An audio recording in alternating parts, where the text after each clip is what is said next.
Alrighty, guys. So we are here with Anthony Cousins, the madman behind what is Frogman. Yes, we got to check out your film. Our review has not gone up yet because it is embargoed, but we can say with confidence that we both really enjoyed it. Not the biggest found footage fans, admittedly, until probably within the last year or so, I'd say. Isn't that fair, Luke? We Yeah. with things like the Outwaters and stuff that really kind of opened our eyes and kind of were like, we need to kind of take a step back and look some more at these films over the last few years. And I was excited the moment I saw that Bloody Disgusting article, just talking about your movie. It's called Frogman. It's found footage, and the image that you guys used or they used on the article, perfect selling point. I was like, you know what? That's all I need. I don't even need to see a trailer. I'm in. Nice. Yeah. But yeah, man, this we're just gonna kind of get right into it. So where did this idea come from? Where did you guys kind of like fall into the whole concept of Frogman? We were actually Nate, who plays Dallas, and John, my co-writer. We were all on set together making a short film of John's that he was directing, and I was DPing. And Frogman came to our attention while shooting that short film because it was kind of coast to coast inspired, and there was like some cryptid production design around this radio station. And we started researching him like between takes and like throwing out Frogman facts, Frogman sightings. And we were just cracking up. And at some point, I don't know if it was that night or afterwards, but like I couldn't get Frogman out of my head. And John and I were like, what if we made a movie where Nate just goes into the woods to find this thing, you know? And found footage was just the natural way to go. I do really love found footage. And I think cryptids and found footage go really well together. You know, they're kind of a lot of what you see of cryptids are like these blurry images, obscure, you know, night vision, whatever. It's like it's got that found footage vibe to it. And when we decided what the story was, and it's about him making a documentary, it was like, well, this is no brainer. Like, just throw a camera in his hands and send him into the woods.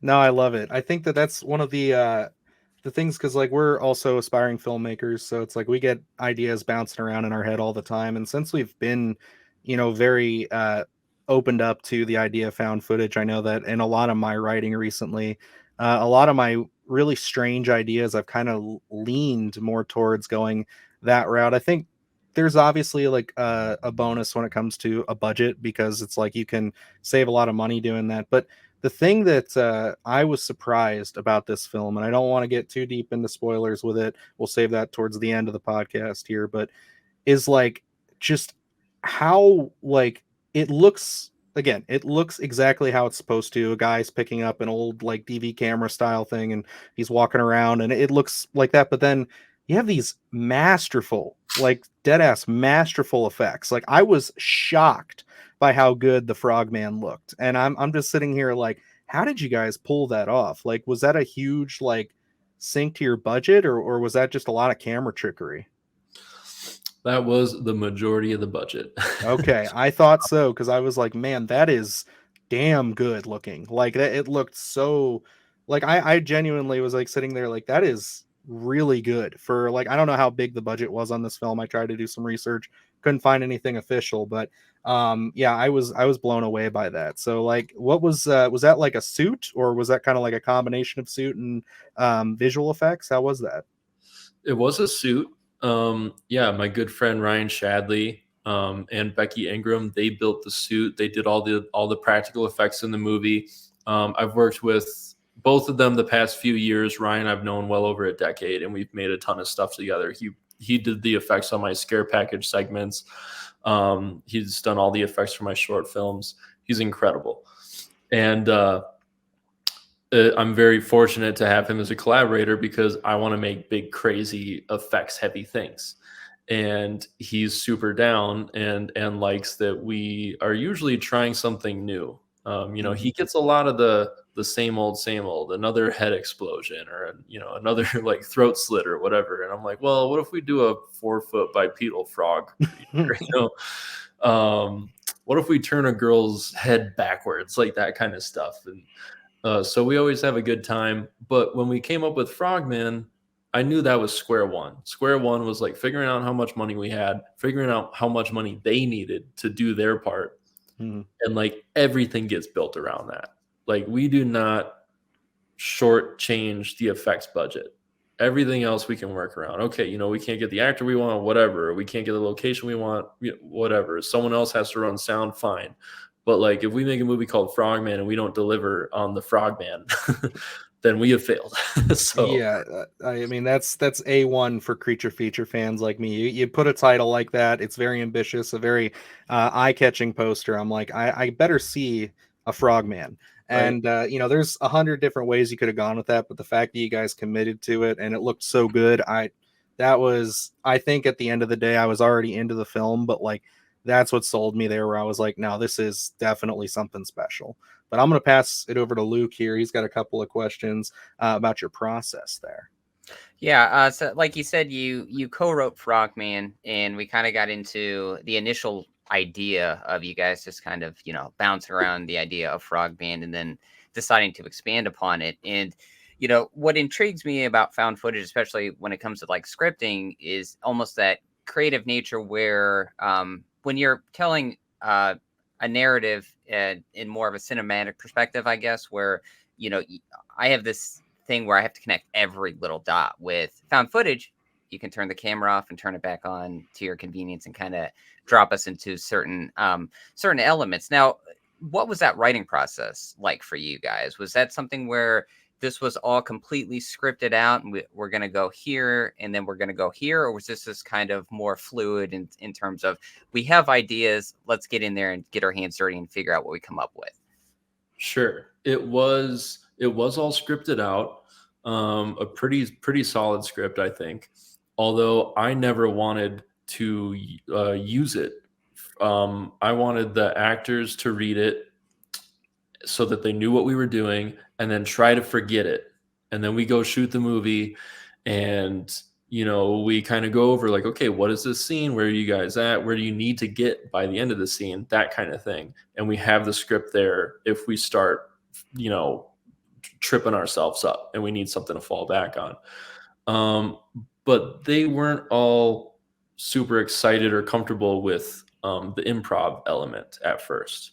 So we ended up using the script a lot more than I ever expected to. But the funny thing is, as we went along shooting, because we shot for like 10 days, and then we took a big break and we shot for like another 5 days. And then we just shot for like 3 days here, 4 days here, like over the course of like 2 years, pickups and stuff like that and rewrites. And they got so much more comfortable with each other, so much more comfortable with improv. And I can feel it. Like when I watch the movie, I know what scenes we shot later because I'm just like, oh, you guys, like you're getting it now. You're having fun with it. You're not scared of it, But thankfully, the scripted stuff I think works for the most part too. That made it into the movie. I think they're good enough actors that even the scripted stuff still feels authentic. But honestly, that first script we wrote when we were shooting, it completely fell apart at the midpoint. Basically, after the Frogman point scene, Mm-hmm. it was a very different script. That second half was very different. Everything up until that point is pretty much how we planned it, and I don't think we reshot a whole lot of that. But everything after that, we shot a good chunk of it, and while shooting it, I had this realization that it wasn't working, and that's why we took that big break after 10 days, was to rewrite before picking back up. And I know you said, we have a movie called Frogman. You got to deliver on that Frogman element. Was there anything in there when you guys had scripted it out and were getting into it? Obviously, a lot of the budget went to that special effect. Was there anything that you guys had wild ideas that were like, we would love to do this and we're going to try to do it the best we can. But then at the end of the day, it was just like, okay, we don't have the time. We don't have the budget. So it fell by the wayside. Was there anything like that you guys, any obstacles like that? Oh yeah. Yeah. The big woods chase.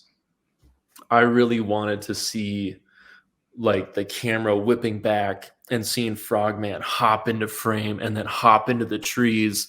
And then I wanted the camera to whip up to the trees and see him hop from tree to tree, like he's like tracking the character that he's chasing. Like that's how it always was in my head, and that's how he wrote it. I thought that'd be so much fun. And I thought with a mixture of practical and VFX, we could get there, and we couldn't. I just like, I'll take the blame. I just don't know how to direct VFX yet.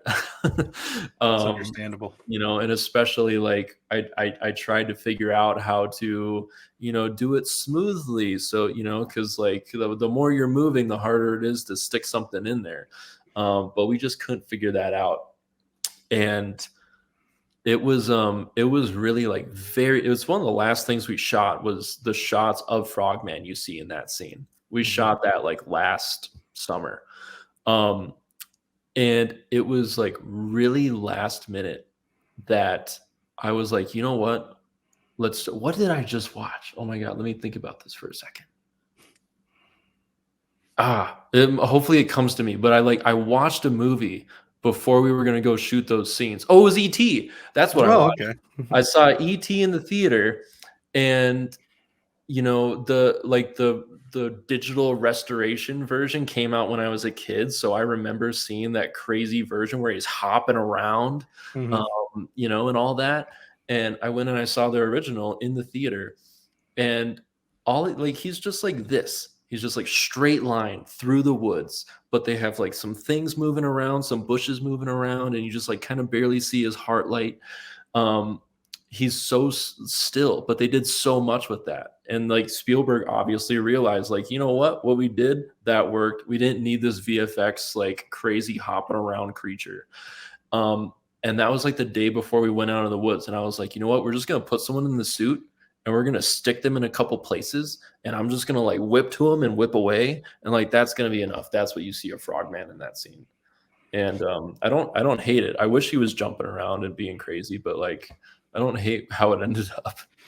No, I mean, that's totally reasonable too, because like, I think like, you talk about Spielberg and everybody knows the story of Jaws pretty much and how everything, went wrong on that movie. And we got the way we saw the shark because of limitations. So it's like, I almost think that if we would have seen Frogman jumping in the trees and stuff, as cool of an idea as that sounds, you're right. I mean, like, not to downplay your abilities or anything, but yeah, it's like if you weren't comfortable with VFX, it almost benefits the film more that we saw that kind of whip pan. We see him for a minute, and I think like you said earlier, like cryptids and found footage go hand in hand, and I think just seeing the slightest little bit of him here and there, like, just makes it work. And again, it made me sit there and go back, scroll through. Like, that's the benefit of a screener, I guess, is I can go through and like really admire the frame and just be like, holy crap, I love this. Like, this is so cool. Like, I'm a huge cryptid guy. I love all that stuff. I look into all the little obscure ones. It's like, it's always a little game for me to be like, well, where can I like figure this out? How can I make a story around this? So I kind of love the whole inspiration for how you guys came to Frogman, how it kind of just became a conversation. Is there another cryptid or anything that intrigues you that, maybe you haven't thought about doing a movie specifically, but ones that like you'd really like to, see more films about or even make yourself? Mm-hmm. I still feel like we haven't seen like the best Jersey Devil yet. I think like maybe the best one we've seen was the one in the What We Do in the Shadows show. I love that show, dude. That's It's so so good. great. And that episode's hilarious. Like, that's a cool Jersey Devil. It I'm is really very well done. satisfied. But I would love to see like a spooky Jersey Devil movie. And yeah, we've thought a lot about who Dallas would go after next. And who, if we did a Frogman 2, which we do pretty much have the whole idea fleshed out. We haven't like started the writing process yet, but we've got the whole idea fleshed out, and it brings in another creature. But personally, I want to see the Fresno Nightcrawler. Ooh, tell me a little bit about that one. It's I feel like it was pretty much debunked on arrival, but that doesn't stop the cryptid world from just totally embracing how funny it is and how cool it is. It's just kind of like a phantom pair of pants walking around the woods That's in awesome. Fresno, California. And but the funny thing is, like, it's like clearly fake, and it's just like it's very funny. But because of the nature of like how they shot it, they make it kind of lo-fi. Um, it's kind of spooky to just see these pants walking around in the woods. And actually, the guy that did our Frogman poster, who's a brilliant artist, Easton Hawk, he has a piece of the Fresno Nightcrawler that he made where it's almost like it's like a phantom pair of pants or legs, but it's made up of like worms or tentacles or something. And I was like, oh my God, that is so cool. Like, I would love to see Dallas chase that pair of pants in the woods. I like that. I really think that the concept of really going for these off the beaten path like cryptids, it's because there's so many. I mean, like I have a little book over on my shelf here that I haven't even gotten through all of them, but like it goes from everything from the skunk ape and all the ones that are pretty well known, and then you have that where it's like I've never even heard of that, but like that sounds interesting. I'm definitely going to look into it after this. But like I love just I think the constant gold mine that they present, and it is something where um it always breeds creativity, I feel like, when it comes to that. And I guess where I want to head with this next is just there's a few films that come to mind for me when it comes to found footage and just cryptid horror in general. I think the best example for me right now is Willow Creek. I know that's probably one that's been thrown at you a million times, but it's great. It's really well done. Um, Not just found footage, but what were the films, I guess, other than E.T., that inspired you or kind of helped you through not even just the writing process, but even just making the film? Sure. Well, we did a double feature of Willow Creek and Digging Up the Marrow before we started writing. Those were kind of the baseline movies. Like Willow Creek, as you said, I don't think anyone's done cryptid found footage better than that. And then Digging Up the Marrow, I thought Adam Green did a brilliant job of shooting practical effects and actually Yeah. giving you a good look at a creature in the found footage, containers. So like it was almost like kind of melding those two together were sort of roughly what Frogman is, I guess, and also the character in Digging Up the Marrow, like his obsession with these creatures is, somewhat similar to Dallas and his obsession. Other movies, I mean, Hell Comes to Frogtown, of course, we watched for, if you want a frog humanoid, like that's the movie. Oh yeah. It's incredible. I mean, Blair Witch, I watched a lot during the process. Like every time I found myself going like, are we like doing this right? Or like, are we successfully doing found footage, or me just like feeling kind of lost and being like, what the hell are we doing? How do you make this good? I would just watch Blair Witch again. And honestly, I wouldn't even like go like, ooh, we got to do that or that. It would just like, honestly, the lesson I took from it every time was like, it's so simple. Like it is Mhm. so simple. Quit trying to overcomplicate it, and just like do what feels authentic instead of trying to force something like a frog jumping through the trees. No, I mean, like that makes sense because it's like even just I think the concept of even just writing found footage, at least for me, it's more difficult than you think because are a lot of things to consider. There's so many different angles and reasons to why the camera is where it is. Because I always try to avoid those complaints of just like, oh, why are they still holding the camera if all these horrible things are happening? And it's like you just kind of have to either go, I think, in two mindsets. You either just have to accept it and take the journey, or you have to pick it apart. And I think that's the beauty of your film is that you do get engrossed with these characters, this group of friends, and I like that you spend so much time with them. But I'm gonna pass it over to Luke here for his next question because I'm sure that's going to get a little bit more into the scripting aspect of it. Yeah, that was something that I had an interest of. I know you were saying you had those kind of hesitations if you're doing found footage correctly, and I got to say, watching the Outwaters last year and not really being a big found footage fan, it kind of opened up a lot of doors for me in terms of, seeing found footage that works and some that, kind of falls flat a little bit. And I can say, like, watching Frogman, I was just engrossed in the world you created as we were going on this adventure of these friends. And you know, I think maybe Dylan will resonate with this a little bit as well. Is that motivation where being film kids, and you know, you're out there creating projects with your friends, and then one day you grow up and you didn't realize it, but that was the last time you got to film with your friends. And then you got to see these three characters of, you know, Dallas wanting to go find Frogman and getting his friends back again that he used to create these little films with, and having that one last adventure with everybody. I was just curious. I think that's why the story works so well, is that I found myself resonating with it. And I think a lot of people will as well. Was that something when you guys had come up with that story? Is that something that's very personal to you and your co-writer? Very much so. I mean, Dallas is really an amalgamation of like me, John, my co-writer, and Nate that plays Dallas. Like, we've all known each other for well over a decade, and made tons of movies together, shorts.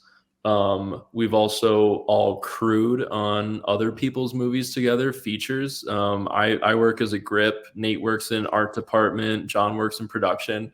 So like, and I think, you know, this is the first time I've thought about this, but like maybe that was something that we were touching upon, was like wanting it to just be us again, you know, because like the group gets bigger, and in a beautiful way. We've got so many more new friends that I would always want on set, you know, than we did 5-10 years ago.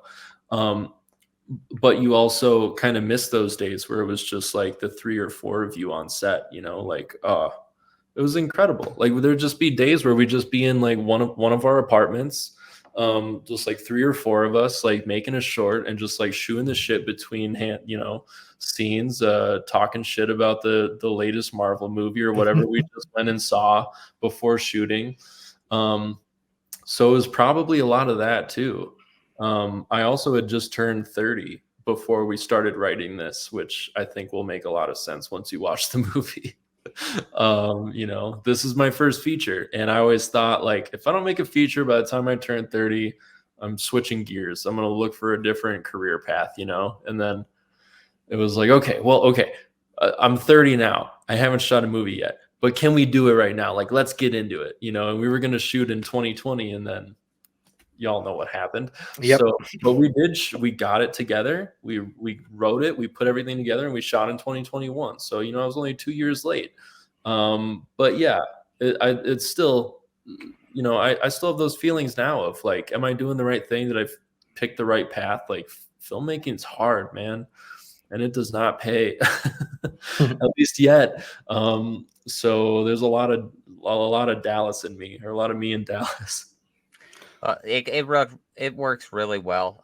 You know, again, like I said, I was resonating really early on with Dallas and just the rest of the characters of, you know, getting that last chance to go out there and film. And I got to say, you know, I did not watch the trailer going into it. I did go in pretty cold. I did notice the poster art prior to going in, and I got to say, I was really excited after I had seen that. Just because, you know, being horror fans, we're always looking at those Scream Factory releases with the intricate art and things like that. And I got to say, you know, that poster art screams that kind of stuff. And I was just curious of what kind of the creative process. Did you guys have input into how the poster looked? Because I got to say, you guys knocked it out of the park. Oh, thank you. Well, I don't know if this is like a visual medium or not, but you've got that Halloween 3 poster behind you. And, you know, it's an incredible poster. It's like, if you're a horror fan, everyone knows that image, right? Mm-hmm. There is a scene it's referencing, but there's nothing in the movie that really looks like that. Mm-hmm. You know, and that's kind of a tradition I love in movies in general, but especially horror, is like the poster is part of a movie's identity, but it doesn't always necessarily like represent the movie accurately. It's just another great, like, inspired piece of art that stands on its own. And I found Easton Hawk, who did our poster, on Instagram, because he does a lot of cryptid art, and he did this beautiful piece of Frogman that's in the movie. It's in the opening YouTube sequence.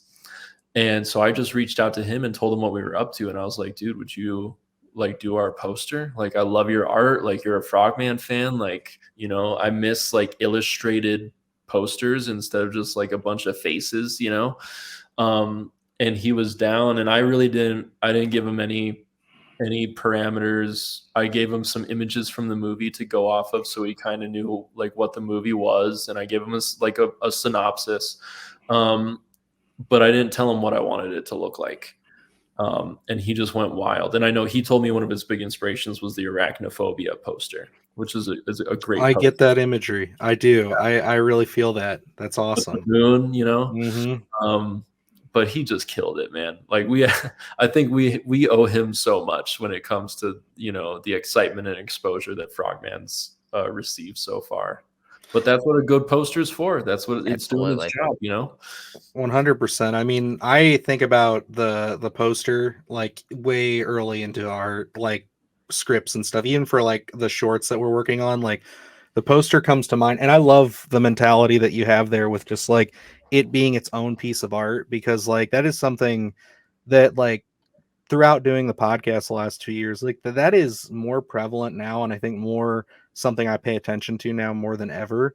And one of the things that's actually kind of funny that you bring that up was like I was just on, I think like Facebook or Twitter the other day, and I think it's Facebook. I was in a group called Cursed AI, and it's just people who just make really weird horror inspired AI things.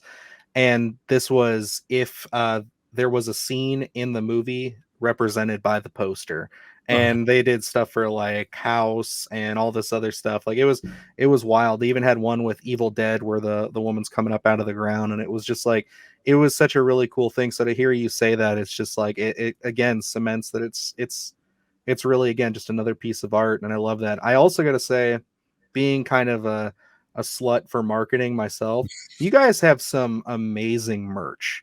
And this is not a plug, guys. If you're watching this, I'm not sitting here trying to sell it. Like Anthony didn't tell me to say this, but man, I love frogs. The fact that I can get that as a t-shirt, I'm going to get that, because that was one of my favorite bits in the film is when they go into the souvenir shop. And the reason I want to bring that up is, did you guys have to set that up, or was that mostly a store that was already put together? No, it was like a kitschy souvenir shop in the town that we shot in Minnesota. And we brought in all of the Frogman stuff and just covered all their stuff. It was just like a Minnesota pride shop, basically. It's all Minnesota stuff. And we covered it all with frogs. But yeah, our production designer, Jason Thomas, did a great job of coming up with all that stuff. But yeah, I mean, it doesn't look like it right now because I just moved into this place. But usually my room looks like your guys's. You know, I've got figures and posters and masks everywhere. Horror fans are just collectors. Mm-hmm. I don't know what like kind of synapses connect in the brain because of those two things, but like we just love to own stuff that represents what we love. Mm-hmm. And I love good merch. So I just wanted to make a bunch of stuff that I'd want, you know, everything that we make, I take one for myself because I love it. I want a VHS. Come on.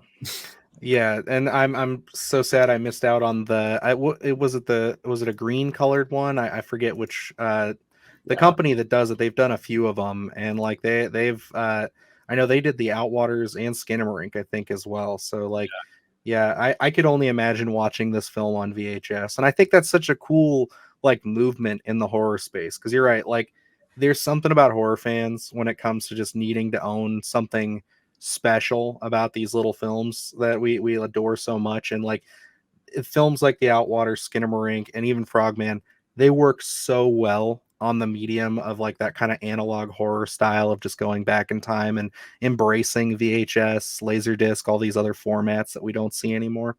Yeah, totally. Right. I mean, when we decided not to go with a distributor and instead self-distribute, that was the first thing I really wanted to do, to take advantage of like someone else not putting a plan in place for us, like a release plan. I was like, well, what if we released on VHS exclusively, at least for a little bit, you know, so before it's VOD, You know, unless you're near a screening, because we've done, you know, some film festivals and screenings here and there, like the only way you can see this movie is on VHS. I was like, that would be so cool. I mean, we shot this movie on high 8. Mhm. So like this, like you're not losing quality watching it on VHS either. Like this is, like you said, it's the way to watch it, right? So Mhm.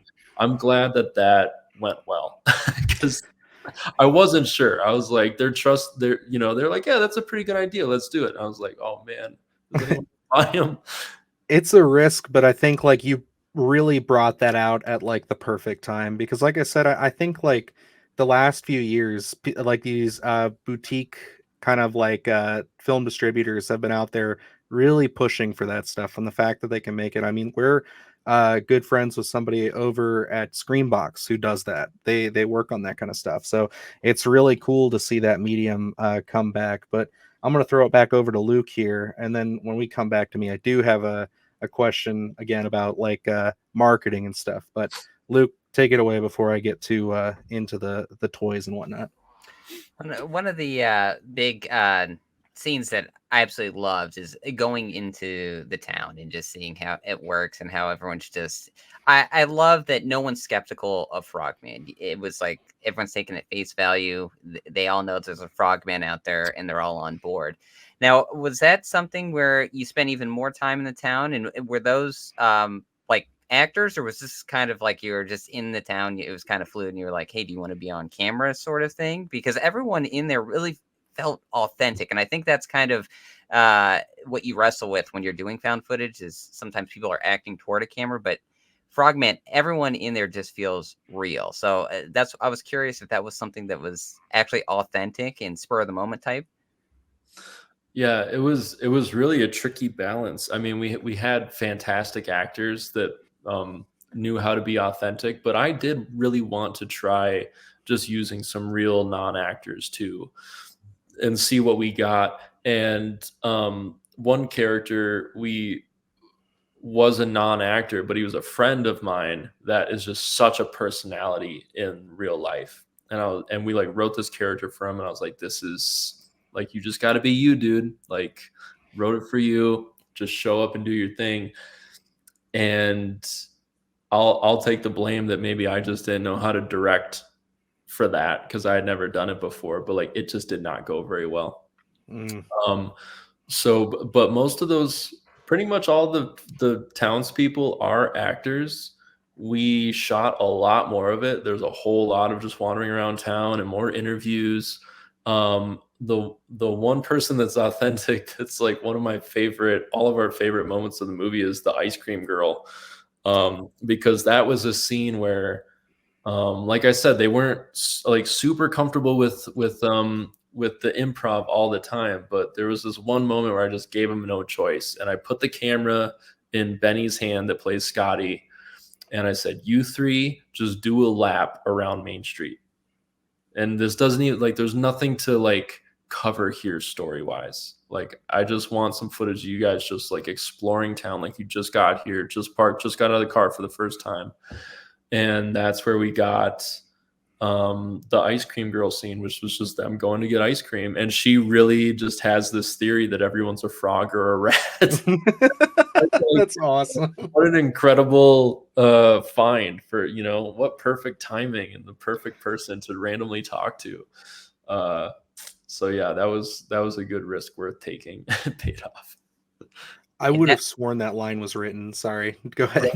I know. honestly, as you had said at the ice cream shop, honestly, that was one of my favorite pieces of dialogue because, again, it does feel real. Where it's he asks her, "Am I a frog or a rat?" and she kind of like pauses and then kind of really does give this real answer. Like, again, the dialogue, and I'm not sure how extensive that was, but it feels absolutely authentic, and I think that's probably the reason why you're along for this journey on board. And I know we have this, there's this one character in here that, I don't want to spoil too much, but he keeps popping up and he's got a very specific thing that he keeps saying.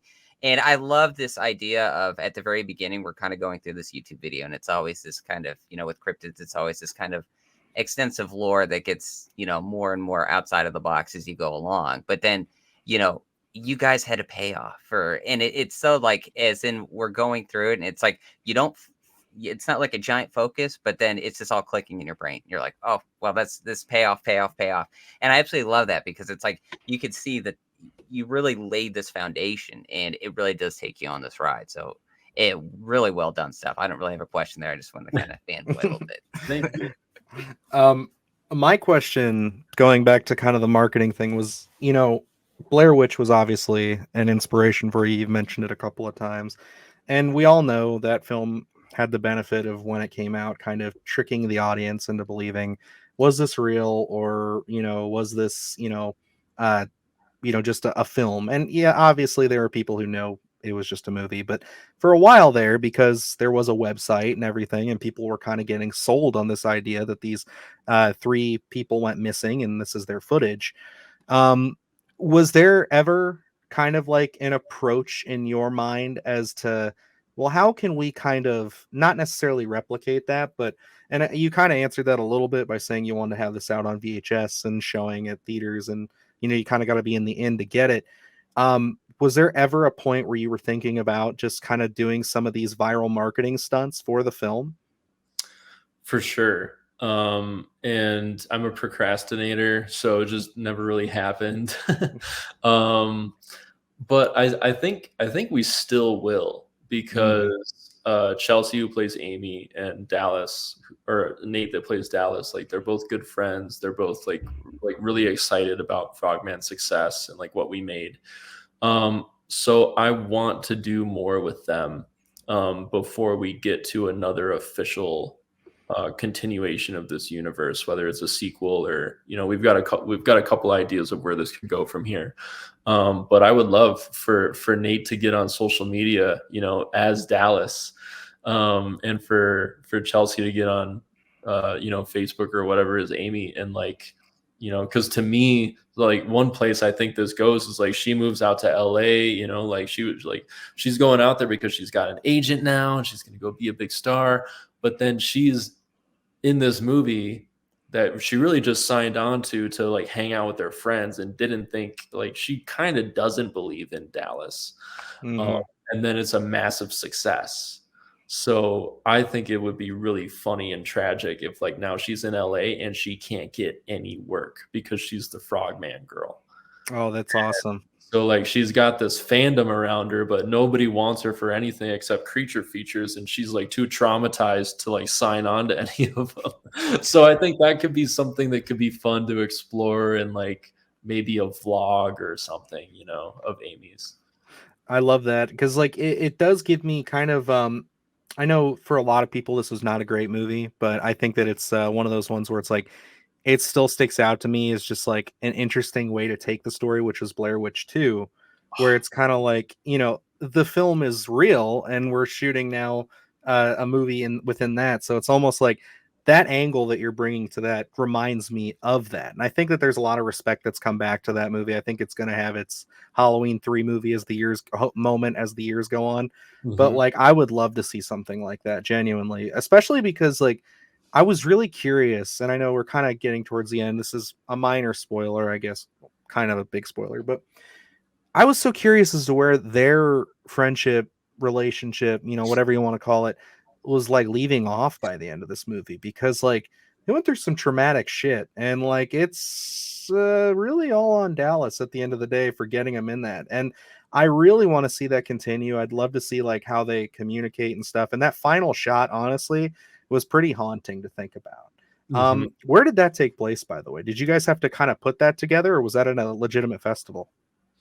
That was at a local theater in Minneapolis. We got all those extras together. Yeah, so that's where we shot that. There was no event going. We just rented the theater out to do what we had to do, because originally there was a much bigger ending. That if we're in spoiler territory here, I'll go over a little bit. So we always thought Jeremy J should come back, the YouTuber that, kind of pushed Dallas over the edge. So he went on this journey. And so he shows up during the Q&A. Dallas does go back into the theater. There's a Q&A, and Jeremy J stands up and he's like, "This is bullshit. Like, you think I'm falling for this like rubber suit, like you're still trying to pull one over on us." and he brings George out, and George has the tadpole baby, or his grandson as he calls him, and he like vomits acid on Jeremy J's face. And it, like we actually shot this. Oh, really? I put together Blu-rays, and I almost put the whole scene on there, and I'm so embarrassed of it that like I didn't. But there is a special feature where John and I just talk about the evolution of the script, and I put clips of it in there so you can see the good stuff. But it was super fun to shoot. The effects were awesome. Everyone had a great time. But then we put it in the movie, and it was just like, what are we doing? Like all of that just happened, and now we're gonna go like full trauma, you know? So it was like, I think we end on him in the lobby with just like the what the fuck have I done look on his face, because as you said, like this is all on Dallas. To me, it's like he got his friend killed or turned into a frog. Amy wants nothing to do with him at this point because of that, and because he wouldn't just like give up and like let them leave while they were still alive and safe, you know? Yeah, I mean, it really is an intense ending, and honestly, like bringing that up, we had interviewed Kyle Edward Ball, and he was talking about one of the first screenings he went to for Skinamarink, and just talking about how when you get to the scenes where like the kids like cutting it, I don't know if you've seen the movie, so I don't want to spoil it. Okay, when he gets to the eye part and stuff, and you hear the screaming and the crying of the kid, and he's just kind of sitting in the lobby thinking to himself like, what the fuck did I make? Like, why am I like showing this to people? Like, this is fucked up. And it gave me that. Like, it was just one of those things where I connected like a personal story in mind. I'm just like, that's so realistic. I love the idea of him just sitting there being like, God, what have I done? And you don't have to say anything. You don't have to have any dialogue. It's just, you get that message right there. But I know we're kind of winding down in time. So Luke, I'm going to throw it to you. And then I have one more question after that. All right, perfect. You know, looking at Frogman, and everything you've done, and you know, I think you look at these films as a director, as a writer, as tools in your tool belt. All the obstacles that you encounter, you know, you figure out how to pivot and do the best you can possibly do. So when you're in your next project, or you know, years down the line here, and maybe we're interviewing you on Frogman too, but what would you look back on Frogman and say, you know, this was a tool I took away and I put in my tool belt for future use? I mean, something I kept thinking while doing this is like all the years of experience I have of doing like films the traditional way. It was like starting at square one. Like none of that was helpful when it came to making a found footage movie. There was so many new hurdles, obstacles, unforeseen things that we just didn't account for. So like that was really, and I'm sure there's tons of stuff that I have learned over my career that did benefit me on this movie, of course. Number one is just problem solving. Like that's the majority of what filmmaking is just problem solving. Like every step of the way, there's just like a new wrench thrown in your gears, and you have to just be like, okay, cool. Well, that's there now. How are we going to make it work? You know? But when it comes to found footage, I think, like I said, I think the script we originally wrote was like good. If you read it, I think you wouldn't necessarily have any problems with it. But when we started shooting it, it started to fall apart because it didn't feel authentic. Like we were complicating too much. Like too much lore, too much, like going too big with the scope regarding like what we actually had at our disposal. Like there was a time when I really wanted this to be like Shadow over Innsmouth, and like the whole town is in on it, and like everyone is a descendant of Frogman. Oh man. And we tried to shoot a scene where there's like people like looking for them around town, and it just felt fucking silly because like we had like 10 extras, you know, it did not feel like a whole town was after them. So that was something I learned that I will definitely bring into going into found footage next, is like, you know, write whatever feels good, like shoot for the moon. But then before we start shooting, like really look at that script and go like, can we actually pull that off? Like, can we make that feel authentic? You know, because if it doesn't feel authentic, then it's not found footage. That's honestly a great lesson to take away from that, because that even just makes me think of like a script I'm working on right now that just gave me some ideas there. So you mentioned a Blu-ray. I know you said that you're doing you want it to live on VHS and through kind of the screenings and festivals and things for a while. Um, so I got to ask, like, can you give any details away of what we can expect from the Blu-ray? Like, is it going to be kind of, obviously you seem like you collect physical media. So, is this going to be kind of like a dream project for you? Or are you going to kind of shepherd this thing into what you think fans would want? Or is this going to be kind of like, I want to do these things, but I have this, that, and the other that I have to adhere to? Yeah. So we already, like, we put out the initial run of Blu-rays, which is literally just like I have them all. Mhm. And I'm just selling them in person right now. And if after the next couple screenings I have them left over, I'll put them online. Otherwise, there's going to be like a bigger version of it released later this year is the plan. And I put a bunch of, like, you're right on the money. Like, I know what I want out of a Blu-ray, and so I was like, I put this together in like freaking 2 weeks, but I was like, there's no way I'm just putting the movie and the trailer on a Blu-ray. Like, I'm not doing it. Thank There's you. got to be more stuff. So there's a conversation with John and I going through the whole evolution of the script and like all the different versions of the script before we got to where we are. There's the uncut version of Bride of the Beast, the movie with I'm so curious. so you can see a little bit more of that. There's a blooper reel, which I never get sick of watching because those three, when they fall out of character, is just hilarious. What else? I put a short of mine on there, The Bloody Ballad of Squirt Reynolds, because it stars Nate and Mhm. the guy, Justin Jones from the beginning, that plays his dad. And it was written by John and I. What else did I put on there? Oh, I brought the Hi8 camera that we shot the movie on with me to Telluride for the Telluride horror show. And I just like shot some like basically home movie footage and the Q&A. And I spliced that together, and that was really fun. So it was like a 15-minute adventure with me and my parents and the cast and crew, and then you get a Q&A at the end of it. I like that. See, that adds personality to it, and I definitely agree. We're huge on just needing Blu-rays and things to kind of come back to just giving us our money's worth, really, when it comes to that. Like, it's like I love owning the film, but I want to get deeper into it. And do you guys have like a commentary by chance? Did you shoot one of those yet?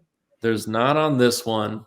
The next run of Blu-rays that we release later this year, there's going to be a commentary with John and I. Probably the three leads will be in on that also.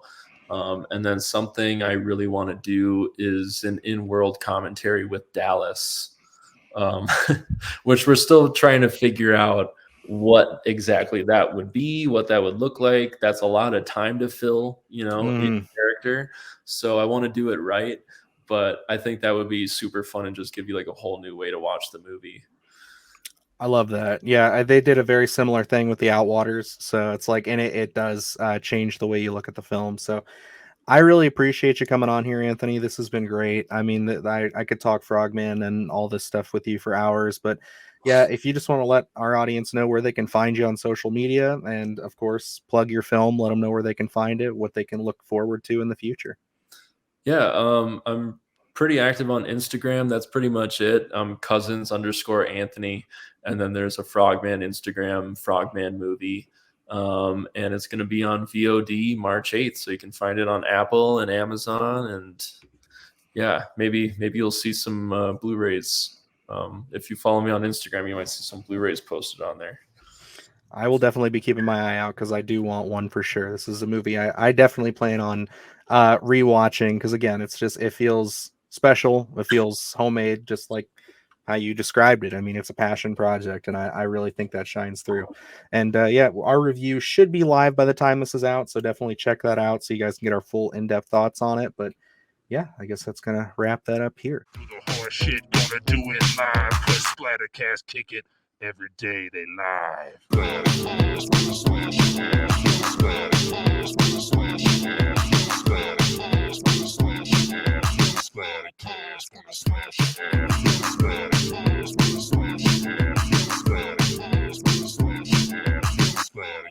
ass gonna slash your ass.